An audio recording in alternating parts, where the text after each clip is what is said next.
इस साल 2023 के अप्रैल में हुए यूनाइटेड नेशंस के प्रोजेक्शन के अनुसार अब 1.486 बिलियन के पॉपुलेशन के साथ चाइना को रिप्लेस करते हुए भारत विश्व का सबसे पॉपुलस या सबसे ज्यादा जनसंख्या वाला देश बन गया है। मैं जानता हूँ कि ये खबर सुनने के बाद में आप में से कई लोग ऐसे होंगे जो चिंता में आ गए हो, जहाँ आप लोग देश में चल रहे ट्रैफिक पैक रूट्स के बारे में सोच रहे होंगे, आप उन ट्रेन्स के बारे में सोच रहे होंगे जहाँ पर डोर्स पे भी आपको अंदर जाने की जगह नहीं मिल पाती। ओवरऑल अपने आप आसपास के इस वातावरण को देखते हुए आप चिंतित होंगे और पॉपुलेशन की लोड को उठाने के लिए क्या हमारा देश सक्षम है, इस बारे में सोच रहे होंगे। लेकिन यहाँ पर आप में से कई ऐसे लोग भी होंगे जो जल्द से जल्द भारत सरकार से पॉपुलेशन कंट्रोल बिल को लागू करने की अपेक्षा रखते होंगे। लेकिन देश की पॉपुलेशन को आर्टिफिशियली कंट्रोल करने से फायदे नहीं लेकिन नुकसान ज्यादा होगा, और इसलिए आज की इस वीडियो में हम इसी मुद्दे पर बात करेंगे, जहां हम भारत की पॉपुलेशन ग्रोथ की हिस्ट्री, उसके करंट स्टेटस, इंक्रीजिंग ट्रेजेक्टरी के बारे में जानेंगे। पर आगे बढ़ने से पहले अगर आपने हमारे चैनल को सब्सक्राइब नहीं किया है तो प्लीज सब्सक्राइब कर ले और वीडियो को लाइक जरूर करना,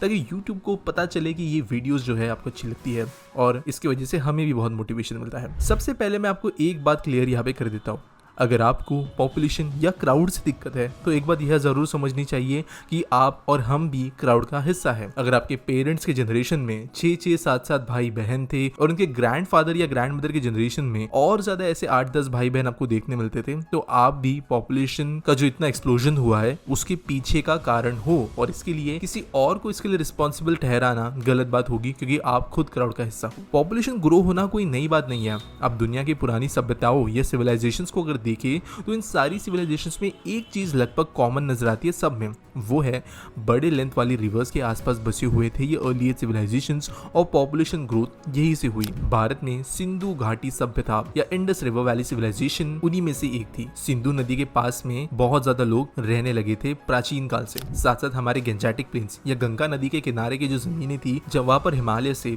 पेनिनसुलर रीजन में ओरिजिनेट होने वाली कई नदियां बहती है, जो यहाँ की जमीन को अलुवियल या फिर फर्टाइल बनाती है। यहाँ पर खेती के लिए बहुत अच्छी जमीन बनती है। इन क्षेत्रों में फार्मिंग करना आसान होता है, और इतिहास में बड़ी पॉपुलेशन ग्रोथ के पीछे हमेशा फर्टाइल लैंड का अबंडेंस होना सबसे बड़ा रीजन है। क्योंकि एक जमाना ऐसा था कि जब जो सबसे इंपॉर्टेंट नीड होती थी इंसान की, वो होती थी खाना, जो आज भी है, लेकिन उस खाने को प्रोड्यूस करने के लिए भी लगभग जितने लोग हैं उतने लोग लग जाते थे। बहुत कम लोग ऐसे होते थे, या इनफैक्ट कुछ कुछ केसेस में ना के बराबर लोग होते थे जो कि फार्मिंग के बाहर भी कोई काम कर पाए। और इसका ट्रांसलेशन ये होता था कि अगर आपके पास में जमीन है तो जितने लोग उतनी खेती उतना पैसा, और इंडियन कॉन्टिनेंट हमेशा से इसकी वजह से फायदे में रहा है। इनफैक्ट अगर हम 1000 साल पहले की भी बात करें तो इंडियन कॉन्टिनेंट्स के ज्यादातर पार्ट्स जो है वो किसी बड़े पावर के अंडर ही लंबे समय तक रहे हैं, जहां में कोई ऐसा सिचुएशन देखने नहीं मिला जहां वॉर्स के अंदर ही पूरी पॉपुलेशन खत्म हो गई हो। ये चीज मैं हाईलाइट इसलिए कर रहा हूँ क्योंकि दुनिया के कई ऐसे क्षेत्र हैं जहां पर इस तरीके के जमीन न होने की वजह से, वॉर्स की वजह से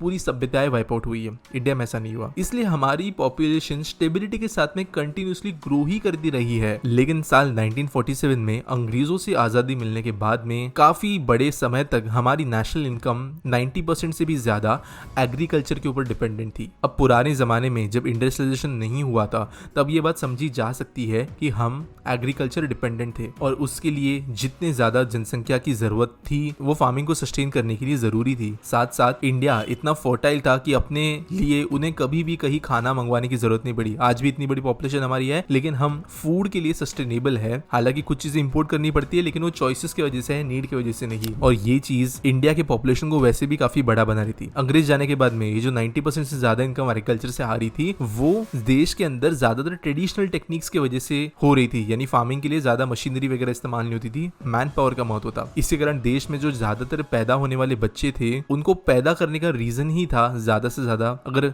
सिंपल शब्दों में कहूँ तो मजदूर इकट्ठे करना। क्योंकि उस वक्त जितने ज्यादा बच्चे होते उतनी एफिशिएंसी से आप खेतों में काम कर सकते थे। ये बात सुनने में थोड़ी कड़वी लग सकती है लेकिन ये सच्चाई थी। उस वक्त देश की पॉपुलेशन एक्सप्लोजन होने की शुरुआत हो गई, और काफी लोग इन्फेंट मोर्टेलिटी के रीजन को भी यहाँ पे कारण मानते हैं, जो कि सच है। एक जमाना था जब भारत के अंदर हर 1 लाख बच्चे जो पैदा होते थे उनमें से 2000 बच्चे 5 साल की उम्र आने के पहले अपनी जान खो देते थे।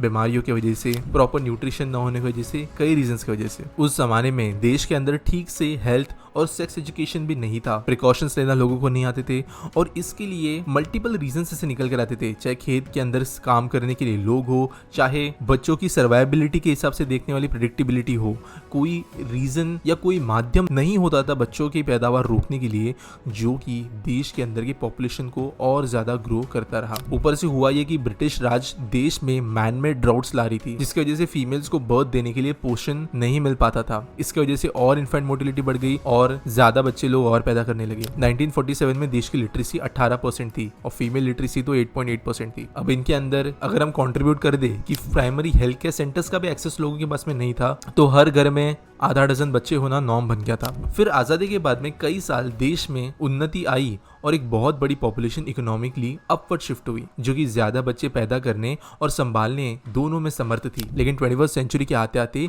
देश की एक बहुत बड़ी युवा पॉपुलेशन डेवलप हो गई थी, जो कि एजुकेटेड थी। उनके सामने एग्रीकल्चर के अलावा भी कई दूसरे करियर अपॉर्चुनिटीज थे, जिसके कारण देश को एक बहुत बड़ा शिफ्ट देखने मिलता है, जहाँ पहले एक इतनी बड़ी वर्किंग फोर्स एग्रीकल्चर से सर्विस मैन्युफैक्चरिंग में शिफ्ट करना शुरू होती है और इसकी वजह से ज्यादा बच्चे को बर्थ देने का महत्व नहीं बचता। उल्टा जो इतनी बड़ी पॉपुलेशन है वो सिटीज के छोटे छोटे अपार्टमेंट्स में शरण लेना शुरू करती है, पॉपुलेशन डेंसिटी शहरों की बढ़ती है, वो फैमिली प्लानिंग को प्राथमिकता देते हैं और न्यूक्लियर फैमिलीज बनाने के कंसेप्ट शुरू हो जाते हैं। नतीजा ये है कि 2021 तक मैटरनल मोर्टेलिटी रेट रिड्यूस हो जाता है 103 तक और इन्फेंट मोर्टेलिटी रेट 27.6 तक। यहाँ अब इंडिया की फर्टिलिटी रेट रिप्लेसमेंट लेवल तक पहुंच गई है, मतलब यहाँ 2 बच्चे 2 पेरेंट्स के हिसाब से अभी ऑन एन एवरेज हिसाब चल रहा है। अगर आगे जाकर ये रिप्लेसमेंट लेवल से भी डिक्लाइन होता है और जो अपकमिंग ट्रेंड्स है उसके हिसाब से ये होता हुआ नजर आ रहा है, तो 2 पेरेंट्स को रिप्लेस करने के लिए सिर्फ एक बच्चा ही होगा और प्रोबेबली वो भी नहीं, और इसके वजह से आगे जाकर पॉपुलेशन शिफ्ट होगा और हमें ऐसा दिन देखने मिलेगा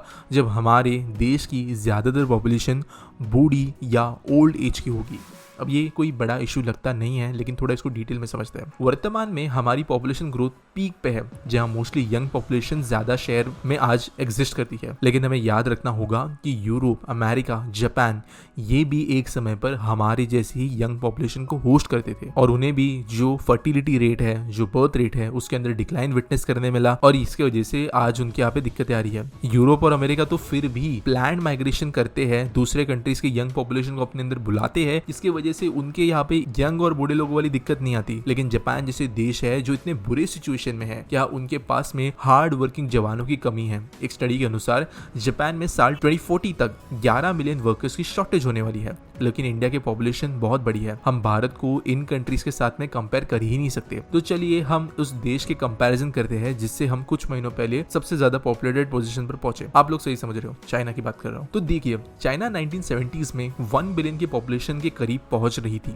इसलिए गवर्नमेंट ने क्विकली 1 चाइल्ड पॉलिसी लागू कर दी साल 1979 में, जिससे वे पर कपल सिर्फ एक बच्चा किया जा सकता था, ऐसे रूल के अंतर्गत बन गए। यह चाइनीज सिटीजन्स पर यह पॉलिसी फोर्स की गई थी और पॉपुलेशन का पालन करवाने के लिए इंसेंटिव्स भी लाए गए। स्टार्टिंग में तो होता यह था कि जैसे एक बच्चा बॉर्न होता था तो बगल के वार्ड में ही जो मेल होता था उसकी वेसेक्टोमी कर दी जाती थी, तो वो और बच्चे वैसे भी कर नहीं सकता था। लेकिन माना यह जाता है कि इसके कारण करीब 400 मिलियन एक्स्ट्रा बच्चे जो चाइना में पैदा हो सकते थे उनको अब तक प्रिवेंट कर दिया गया इस पॉलिसी की वजह से, जो सुनने में अच्छा लग रहा है। लेकिन जो दिखता है कि इसकी वजह से कहीं ना कहीं पे पॉपुलेशन कंट्रोल फायदे में होता था। 2015 आते आते चाइना के यंग जनरेशन के कंपैरिजन में उनकी बढ़ती हुई बूढ़ी पॉपुलेशन बहुत ज्यादा होने लगी और जो यंग लोग हैं उन्हें अपने ओल्ड एज लोगों को संभालने के लिए नेशनल सपोर्ट सिस्टम डेवलप करना पड़ता है। अब आपको थोड़ा मैं यहाँ पे समझा देता हूँ इकोनॉमी दुनिया के मॉडर्न देशों में चलती कैसी है। पहले के जमाने में जो एक वर्किंग एज होता था या प्रोडक्टिव एज होता था वो एक 5-6 साल की उम्र से लेकर 60-65 तक होता था और लोग ज्यादा जीते भी नहीं थे क्योंकि हेल्थ केयर फैसिलिटीज नहीं थी।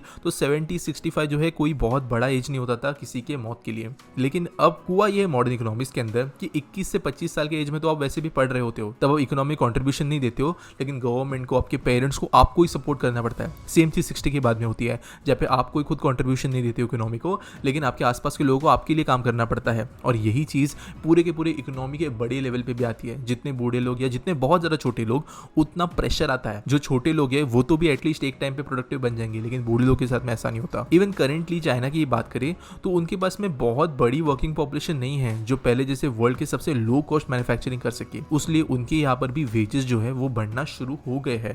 और अभी इंडिया, मैक्सिको, वियतनाम जैसी कंट्रीज है जिनके वर्कर वेजेस इंडिया से कम है। और अगर इंडियन गवर्नमेंट कहीं ना कहीं पर जबरदस्ती पॉपुलेशन कंट्रोल करती है तो ऐसी कई दिक्कतें देखने मिलेगी। आज यूथ पॉपुलेशन सबसे बड़ी है। अगर एक बिल लाया जाता है जो एक एक पर्सन को ही बॉर्न होने की परमिशन दे पर कपल के लिए, तो यहाँ पर कहीं ना कहीं पर होगा ये कि कई दिक्कतें देखने मिलेगी। इंडिया जैसे देश के अंदर हमें फीमेल फीटिसाइड और बढ़ते हुए नजर आ सकता है, क्योंकि आज भी कई फैमिलीज के अंदर एक मेल चाइल्ड को ही प्रेफरेंस दिया जाता है। और जब ऐसा कोई रूल आता है तब अगर सेकेंड फीमेल या थर्ड फीमेल चाइल्ड वाला कॉन्सेप्ट भी अगर मान ले, जो एक्सेप्टेड होता है कई फैमिलीज में, वो चीज़ और ज़्यादा रिस्ट्रिक्टिव होते हुए नजर आएगी। इसके अलावा आने वाले समय में 2060-70 तक हमें जो बूढ़ी पॉपुलेशन है उसको सपोर्ट करने के लिए देश के सामने बहुत मुश्किलें खड़ी हो जाएगी। इंडिया का पॉपुलेशन बड़ा इतना है कि हम हमारी जो नीड्स है वो भी ऐसे डायरेक्टली माइग्रेशन के जरिए फुलफिल नहीं कर सकते। कहने का मतलब ये नहीं है कि गवर्नमेंट को चिंता नहीं है पॉपुलेशन ग्रोथ की, बस पॉपुलेशन ग्रोथ जो है वो एक नॉर्मल रूटीन फॉलो कर रहा है। भारत देश जो है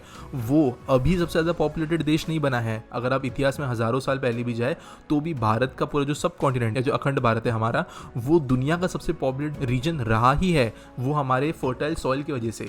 तो सबसे ज़्यादा पॉपुलेटेड देश होना हमारे लिए कोई नई बात नहीं है, लेकिन हम भी वही ट्रेजेक्ट्री फॉलो कर रहे हैं जो सारे डेवलपिंग देश करते हैं। और पॉपुलेशन कंट्रोल बिल लागू करने की वजह से होता यह है कि देश का पैसा तो बर्बाद होगा ही, लेकिन देश अपने आप के फ्यूचर को खतरे में डालता है। पॉपुलेशन ग्रोथ एक बहुत नेचुरल चीज है और उसके साथ में छेड़छाड़ करने से हमें बहुत भयंकर रिजल्ट देखने मिलते हैं। आपको मैं एक एग्जांपल देता हूँ। कई एनिमल्स ऐसे होते हैं जो कि ग्रुप में रहते हैं, जैसे कुछ बंदरों की स्पीशीज होती है। वो बंदर अगर उनकी फैमिली के अंदर कुछ बंदरों का शिकार हो जाता है, फॉर एग्जांपल उनको कोई दूसरा जानवर अगर खा लेता है, टाइगर वगैरह, तो वो उसके बाद में ही फिर से बच्चे प्रोड्यूस करना शुरू कर देते जब तक उनका जो पूरा झुंड है उसकी पॉपुलेशन साइज कंट्रोल ना हो जाए। अगर एक लिमिट तक वो झुंड की साइज पहुंच जाती है तो या वो स्प्लिट हो जाते हैं या फिर उसके बाद में जो फीमेल्स है वो बर्थ नहीं देती। और ये एक नेचुरल तरीका आप समझ सकते हो जहां पर हर स्पीशीज इंटेलिजेंट है कि उनको अपने ओवरऑल कम्युनिटी के अंदर कितने लोगों की जरूरत है। जब भारत को जरूरत थी बहुत ज्यादा बच्चों की, तब वो बच्चे पैदा हुए, अब वो नहीं है तो वो नहीं हो रहे हैं।